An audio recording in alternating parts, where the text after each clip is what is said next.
สบายดีมื้อนี้พวกเราจะมาเบิ่งวิธีการในการตัดรูปให้เป็นแนวนี้นำกันเด้อ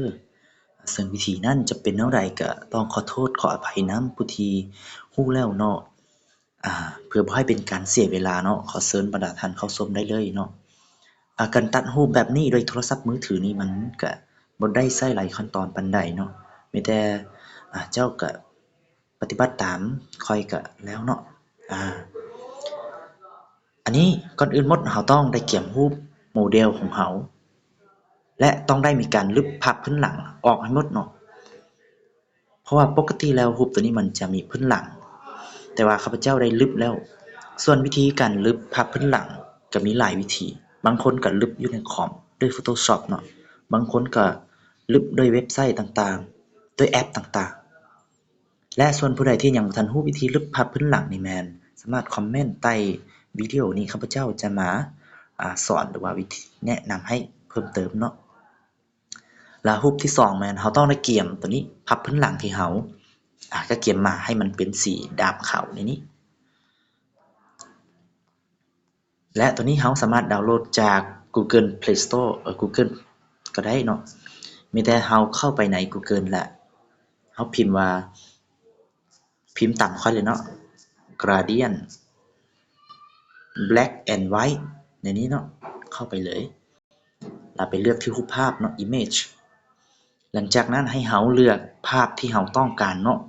ว่าเรามักตัวใดก็ดาวน์โหลดไปเลยมีแต่ดาวน์โหลดไปใส่เนาะแล้ววิธีการดาวน์โหลดแม่นสมมุติว่าข้าพเจ้าต้องการตัวนี้ข้าพเจ้ามักตัวนี้ก็แล้วกันมีแต่คลิกใส่รูปอันนั้นแล้วไปที่ดาวน์โหลด Image ตัวนี้เอาซ่าๆอีกเทื่อหนึ่งเนาะเพื่อผู้ที่บ่รู้เนาะ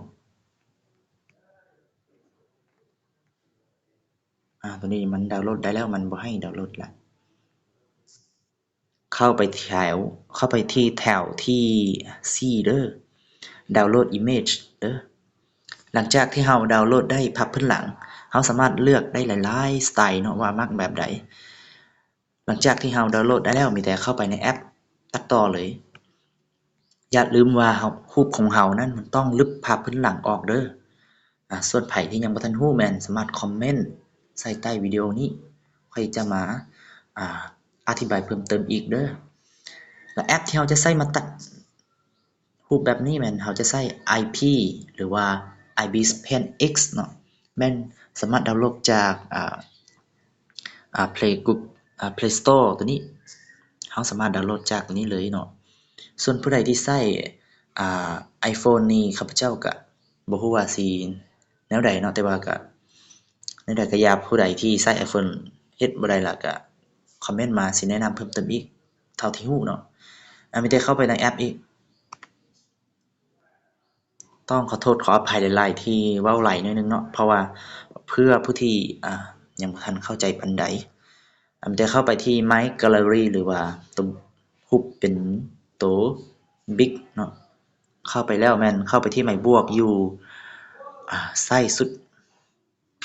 อันนี้สำคัญเราต้องได้ตั้งค่าขนาดรูปของเราเนาะว่าเราต้องการแบบใดอันนี้จะเป็นขนาดของรูป Facebook อันหนึ่งเนาะถ้าผู้ใดมักขนาดใหญ่ขนาดน้อยล่ะให้ไปพิมพ์อยู่ Google ไปซอกหาขนาดว่าFacebook นี่รูปขนาดเท่าใดก็เอาตัวเลขมาป้อนใส่ตัวนี้ก็ได้แล้วมีแต่อันนี้เราป้อนใส่1920คูณให้1920เนาะแล้วหลังจากที่เราป้อนตัวเลขได้แล้วมีแต่คลิกใส่บอนโอเคเด้อโอเคหลังจากนี้แม่นเข้าไปที่ Layer ตัวนี้เข้าไปที่กล้องถ่ายรูปเนาะแล้วเราจะดึงเอาภาพพื้นหลังสีดำขาวที่เราต้องการอันนั้นหลังจากที่เราดึงแล้วได้แล้วแม่นให้ปรับขนาดให้พอดีกับของให้อันนี้เนาะตามนี้เนาะ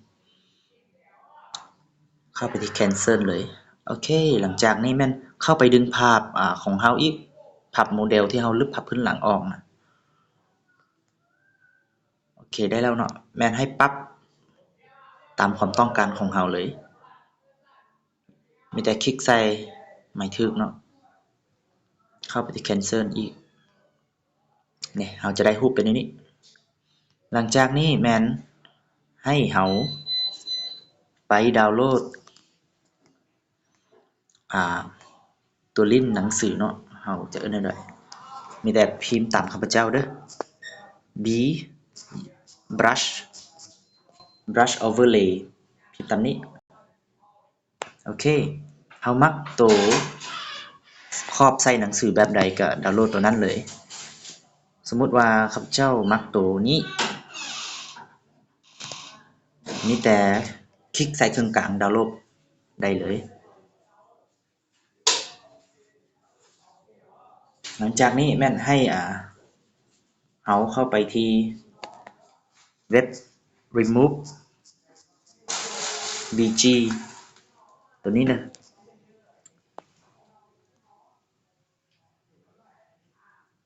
เข้าไปที่ upload image ตัวนี้แล้วให้คลิกใส่รูปที่เขาหากระดาวน์โหลดเมื่อกี้เป็นครอบตัวหนังสือเนาะตัว brush ตัว big มาตัวน้ำสีดำแล้วถ้าการประมวลเนาะ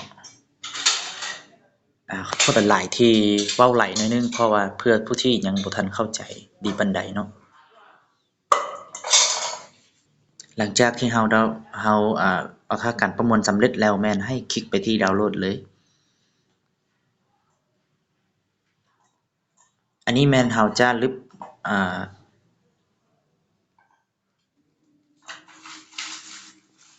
เขาไปพิมพ์ว่า brush overlay png โอเคแล้วเข้าไปที่รูปเรามักตัวใดก็ดาวน์โหลดไว้เลยดาวน์โหลดเอาไปใส่เลยเนาะส่วนข้าพเจ้ามักตัวนี้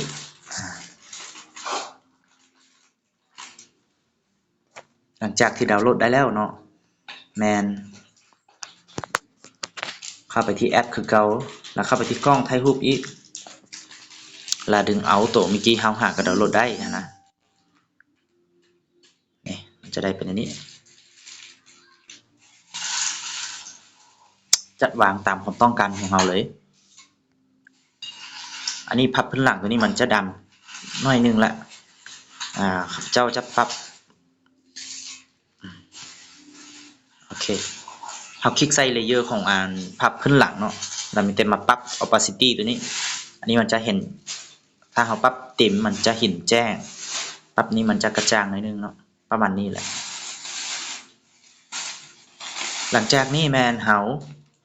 จะทำการ copy รูปโมเดลของเราเนาะคลิกใส่รูปคนของเราล่ะ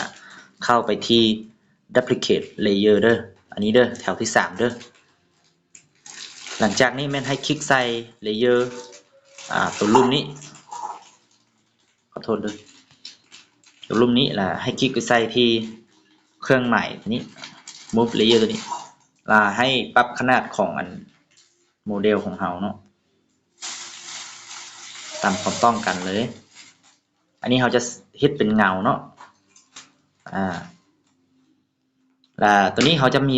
เราคลิกใส่เลเยอร์เงาตรงใหญ่ๆของเราเนาะแล้วจะมาปรับ opacity เพิ่มเติมประมาณ44นี่โอเคแล้วคลิกใส่เราจะมาเปลี่ยนเครื่องหมายตัวนี้ให้เป็นอย่างลึกเด้อ eraser อย่างลึกแล้วเราจะปรับเอาตัวนี้เลือกประเภทตัวนี้แล้วปรับตัวลุ่ม opacity นี้ให้เป็นประมาณ 30% อันนี้ให้ใหญ่ก็ได้แล้วคลิก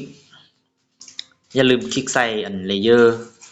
โมเดลของเขาเนาะตัวเป็นเงานะตัวใหญ่ๆนะแล้วเขาจึงมาลึกเด้อค่อยๆลึกเนาะคลิกใส่บัดนึง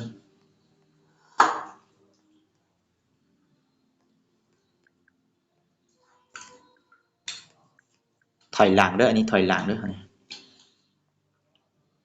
ปรับ opacity เพิ่มเติมเพราะว่ามันลึกมันกินหลายโพดเนาะนี่ค่อยๆลึกตามนี่